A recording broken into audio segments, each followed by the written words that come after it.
Hi, my name is Jay Sugarman, and I want to welcome you to Museum Open House. This ongoing series features and highlights many of the outstanding museums and other cultural institutions. The main purpose of most programs is to inform viewers about current and upcoming exhibits, various programs, resources, and other opportunities that are available for the general public. Today, via Zoom, we're fortunate to have as our guest Andrew Satter. Andrew is the founder, and he now serves as the CEO of Satter and Associates, a New York-based company that provides executive leadership coaching. In addition, Andrew is a highly accomplished photographer. He's here today to inform us about his solo exhibition entitled The Dinah Project, Discovering a Time Past but Not Forgotten, which is on display at the CambridgeSide. On view until May 31st, the exhibition features black and white photographs taken between 1974 and 1977 at the iconic Russ's Kitchenette Diner in East Cambridge. The photographs, many of which have never been exhibited and were presumed lost nearly 3 decades ago, document an important and bygone period of Cambridge's history and culture. During the program, we'll hear why and how the exhibition came about. We'll go on a behind the scenes tour and in the process come to better understand and appreciate both the community spirit that defined the diner during that era and Andrew's artistry as a photographer. Let's start by meeting Andrew and then hearing all about the Dinah Project. Welcome, Andrew. So delighted to be able to be here. Thank you, Jay. It is an honor. I'm so excited that we're going to be talking today. I had the wonderful opportunity last week to visit CambridgeSide to enjoy both the exhibit and also the wonderful commentary that you provide in the background through video that's recorded that does a Mm, wonderful job guiding visitors through the exhibition. Eager to hear much more about that and have you inform viewers. But before we jump right to that, I think it would be of interest just to briefly hear a little bit more about your background, professional, artistic interests, please. sure, absolutely. I was born in New Jersey. I grew up there. Uh, and then I went to Hobart College for 2 years. I dropped out, studied in Europe for a semester, traveled around Europe, which informed my photography. Moved to Boston, went to Boston College, and also to ImageWorks Photography School. Tried to be a filmmaker. That didn't quite work out. So instead, I did a startup at age 22, I think. 5 years, we were at the early stages of the running business, putting running races on all over the US and Oh, Bermuda. After 5 years, my business partner and I separated. We went different ways. We had different visions. I got recruited by a big advertising agency, Ogilvy. Worked there for 3 years. Then I woke up one morning and said, I don't want my boss's job, and I definitely don't want mm. my boss's job. So I quit. And I freelanced for a little bit, and then a relative introduced me to the whole world of executive coaching. Mm. And I've been doing that for 30 years, and I love that. And I've worked just about every industry there is, but my focus for the past decade has been healthcare. I live Mm. in New Paltz, New York, been married for 33 years, and we have a wonderful son who's 28, who is an entrepreneur. Fabulous, fabulous. Well, let's start with the backstory. When you were in the Boston area at a young age going to school, what first drew you to Russ's Kitchenette, a diner, and then started taking photographs? Yeah. Well, it was an accident. It was, or else it was serendipity. Um, I was going to ImageWorks, which was a photography school a few blocks away. And one day during lunch, my roommate and I were walking in the neighborhood, and we had our cameras with us, and we saw a bunch of guys standing in front of this. It looked like an abandoned building, an abandoned um, diner or something. We weren't quite sure. And so we went up and said, do they serve food in there? And the guy looked at me like I had 3 ears and 5 eyes and said, yeah, there's food in here. So anyway, um, it was 1974 on the sidewalk, Jay, but when you walk through the pocket door, it was 1947 inside. It was a time machine. It was like going through a wormhole in space. And I was hooked. It was love at first sight. So that's how I was introduced to it. I never, ever, ever imagined that I would go back 2 or 3 times a week for the next 3 years.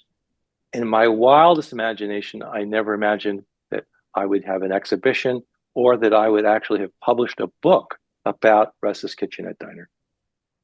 Well, we want to hear about both the exhibition and the book. And as a way to segue, could you share how the exhibition came about in the first place? Sure. Um, well, the whole project really came about by accident. So I think that there's a recurring theme here, and that's being being aware of possibilities, being open to the unexpected things happening. So in the summer of 2023, my son was visiting our house, and we discovered a box in the basement that, I mean, you look at the box and it was unmarked. I said, "What's that?" And I opened it up, which would be on the next slide. And inside, I said, wow, I've been looking for these. These are the contact sheets that I took from Russ's Diner way back when I was a 20-year-old aspiring photographer. And so I found the contact sheets that I also found a number of silver prints, which would be the next slide, that I had made for a senior project at Boston College. But I couldn't find the negatives. And I was thinking, oh my God. I tore the house apart 3 different times, like 3 tornadoes hit the house.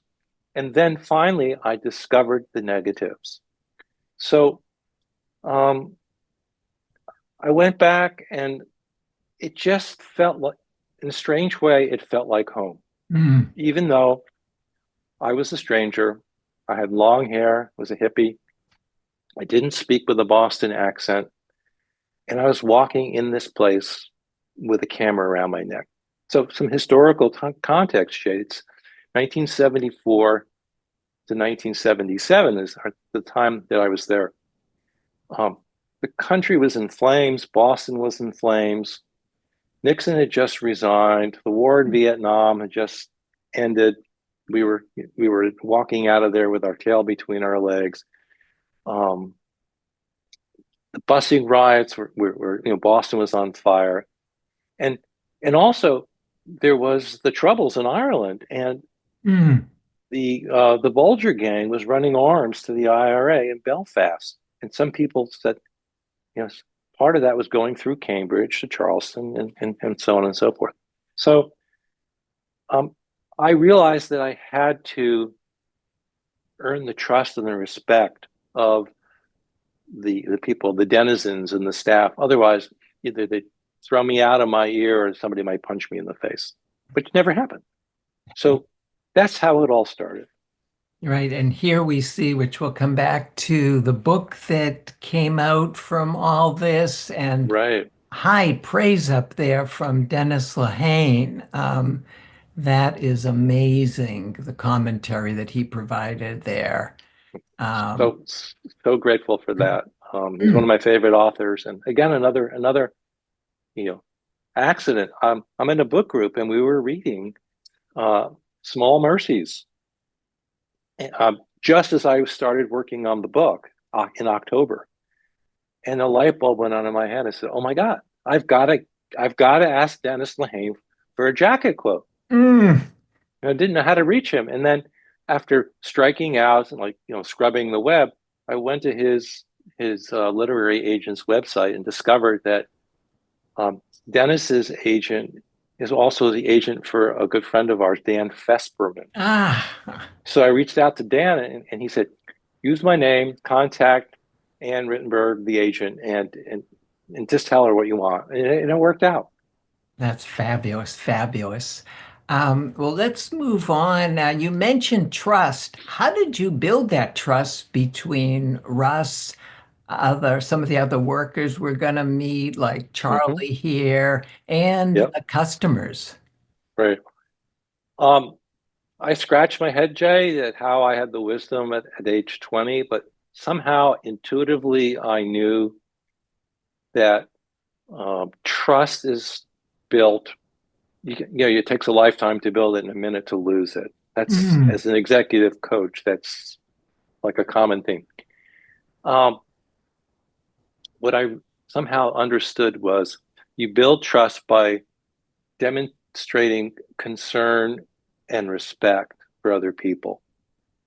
And so before I started sticking my camera in people's faces, I took the time to get to know them. Also, at the time, I had just finished reading Working by Studs Terkel, mm, and I love that book. And yeah. one of the things that I still remember about the book is it's so powerful because he was able to ask a simple question and just listen. And listening is a very, very powerful behavior that human beings have because when you're actively listening to somebody, you're basically signaling to them, you're the most important person in my world right now. Yeah. I'm putting on blinders and I'm listening to you and you matter. And somehow intuitively, I knew that. And um, I was able to build the trust. So that was the first thing that I did. I asked questions. I was curious. I listened. The second thing I did was I respected people's space. I didn't, so like we all have a psychological bubble. And as a photographer, especially as a street or documentary photographer, I think you have to be careful not to invade somebody's space. You have to earn the proximity, and it's a dance. That's Russ right there. Yeah. And the third way that I was able to earn trust was by giving something back. So photography, some places in the world, people will not let you take their picture because they think you're stealing part of their soul or their spirit. Right. Hmm. So um, I knew that, but I didn't figure out initially how to give something back. So like alcohol wasn't served, so I couldn't buy them a beer. So right, so I came up with the idea of giving them, taking their picture and giving them photographs. So I started to do that first with Russ and with Jerry, the waitress, and Charlie the cook. You can see Jerry's back in the back of the picture there, Yeah. back left. And um, if you move ahead, there are a few pictures. It's cool. There's Jerry right there. Fabulous. What was their reaction to the photographs?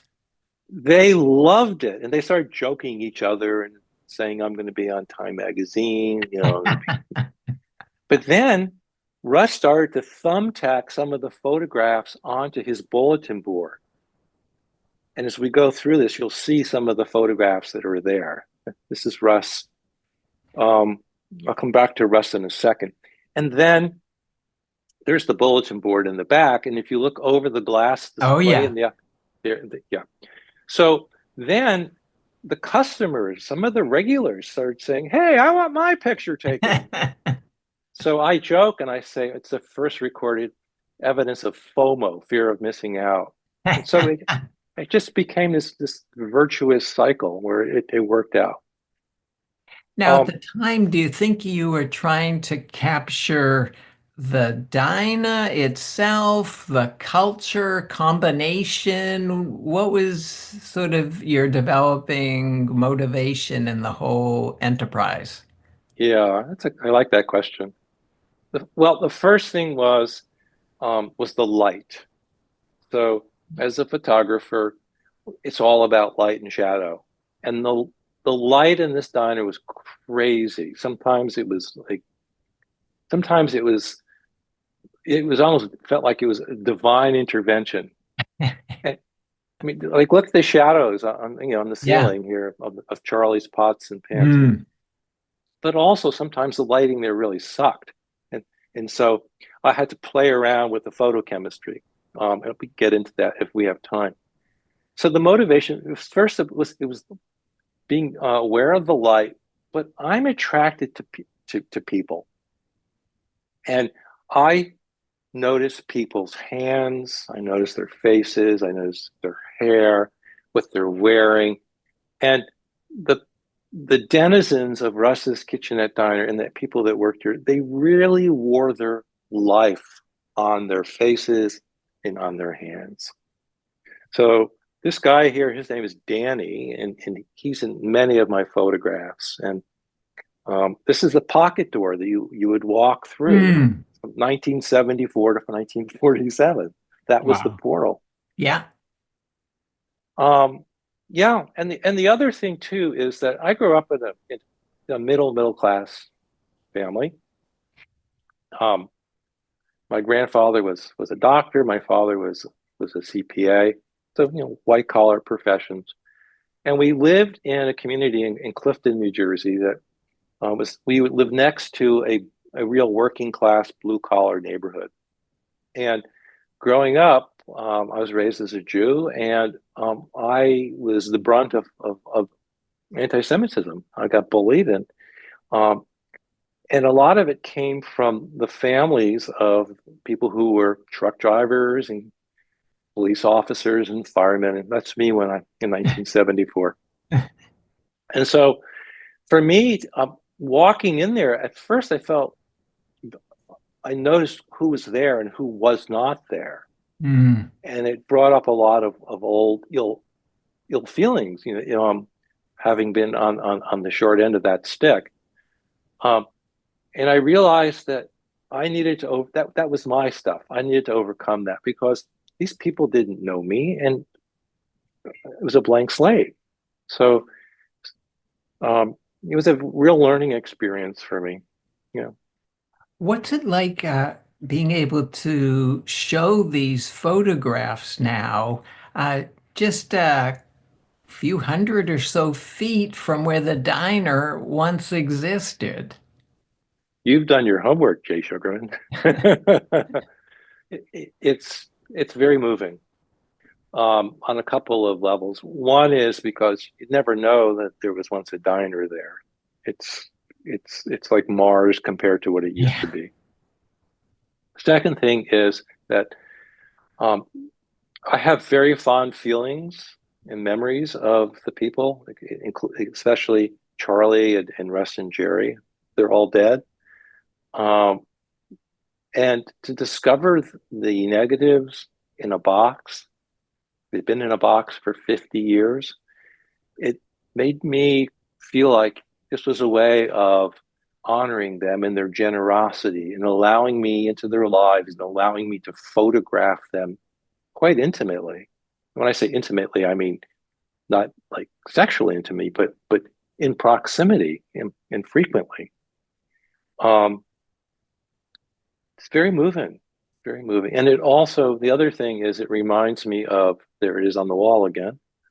It reminds me that, um, I basically stopped taking pictures for 30 years. Mm. And to see this work um, reminded reminds me that I actually was pretty good. And so I have feelings like if I, woulda, coulda, shoulda, if I had continued to photograph with same earnest, earnesty, but same commitment Mm. uh, for my entire life, rather than Yeah. stopping and then revisiting it. You know, I always wonder what could have happened. Sure. Oh, these are fabulous. How did you go about curating from the amount you had down to, I believe it's 41 that are part of the Yeah, exhibit? yeah, it was painful. I'd rather have a root canal. Um, because it means having to, let go of your darling, the ones that you like and love the most, but just didn't quite work. So part of it was easy. So it's probably about 1,000 photographs, Wow. and of the 1,000, I would say there were 150 contenders, and the contenders either because um, the other ones. I love this one. This one's called "It's Been a Day." I mean, this guy looks like he needs a drink. I mean, it's And I think we see Ted Williams or yeah, yes, yeah. yeah. in the background there. Yeah. yeah. So, and then of the 150, you can go through them and you look at the quality of the images, and then are they unique? Are they hamming it? Always looking for things that are candid. There are few exceptions, but for the most part, the images, people are not aware that they're being photographed. Mm. Yeah, That's a good example right there. yeah. Love the cigarette machine. It's fabulous. And I liked in some of the earlier ones, seeing the menu and the prices Yeah. were a nice reminder of the times past. Um, Hmm. what are some of the memories or emotions that are most strong for you when you revisit them, either initially or even as we're going through them now? Um, well, one is passing a passage of time.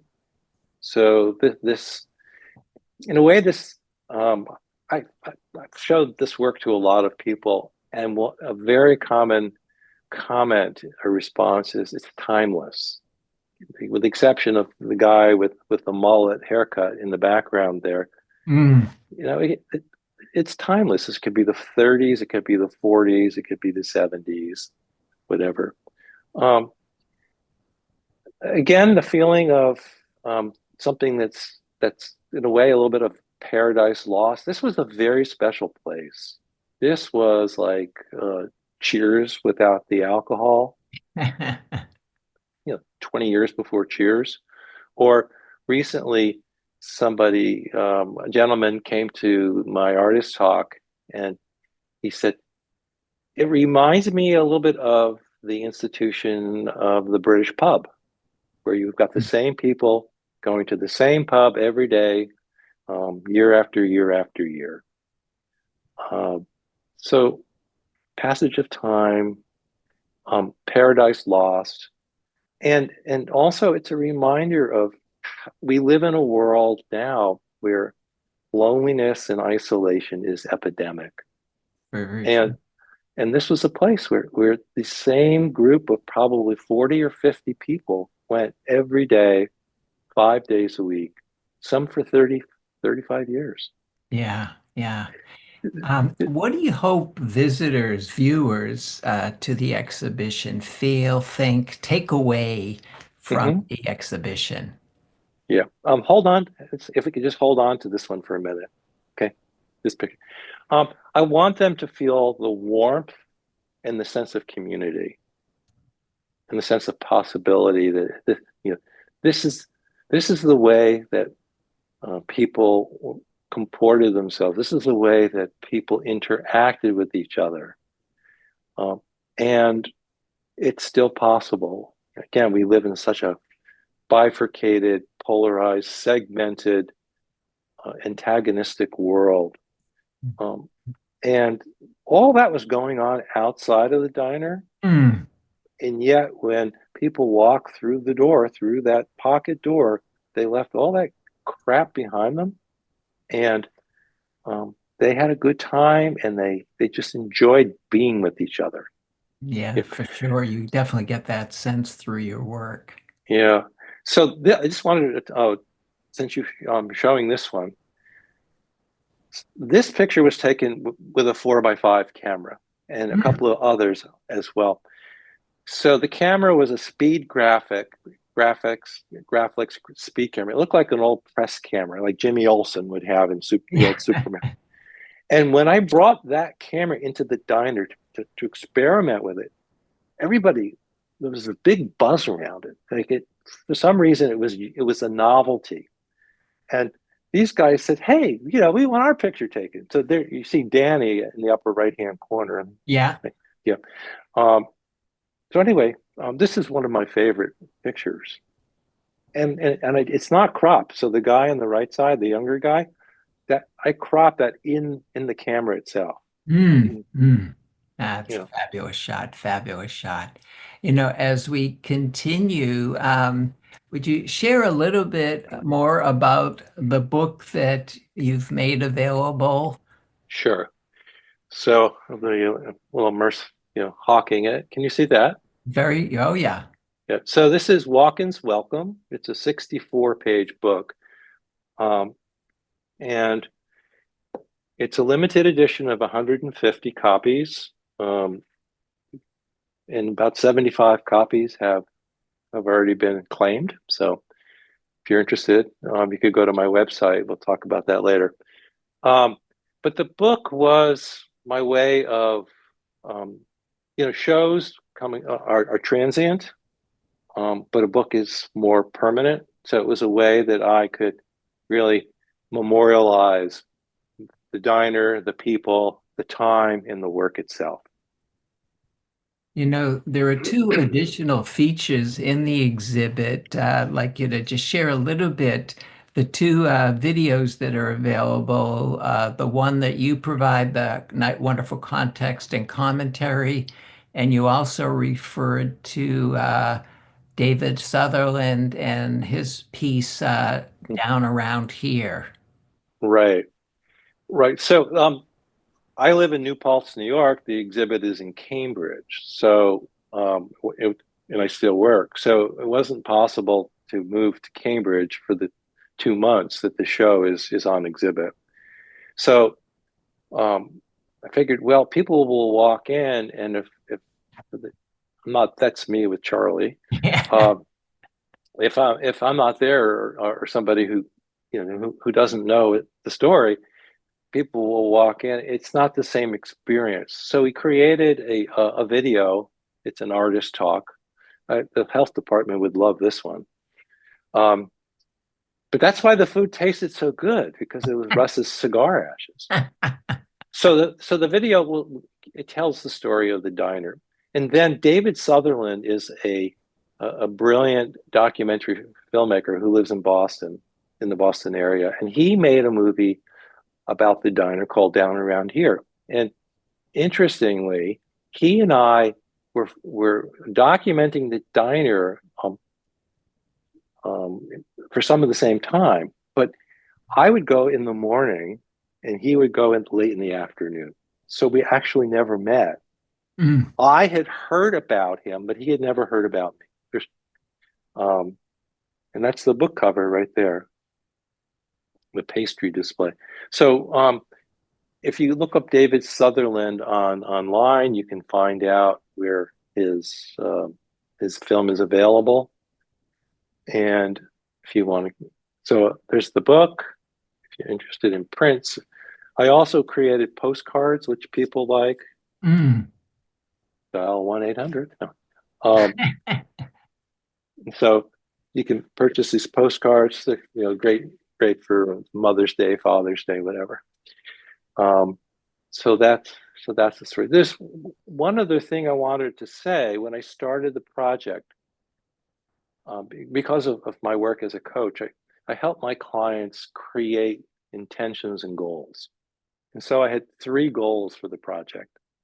One was I wanted to have an exhibit in what I call a proper space.